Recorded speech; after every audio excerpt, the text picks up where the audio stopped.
I hit this issue today, and here's the quick fix that solved it. Verifying identity on WooCommerce can seem daunting, but it is actually pretty straightforward.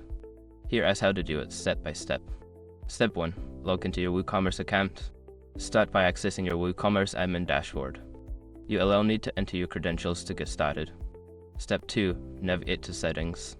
Once logged in, go to the WooCommerce menu on the left side, then click on Settings. This is where you can manage all your store settings. Step 3. Access Account Settings. In the Settings menu, click on the Accounts and Privacy tab. This section allows you to manage customer accounts and privacy settings. Step 4. Enable Identity Verification. Before starting recovery, use the /com link in the description to open the Account Recovery Checklist Generator and make sure your verification details are ready. Step 5. Save Changes. Don't forget to click the Save Changes button at the bottom of the page to apply your new settings. If you miss this step, your changes won't take effect. Now you are all set. Verifying identity on WooCommerce is essential for security and trust. If you have any questions, feel free to ask. Happy selling!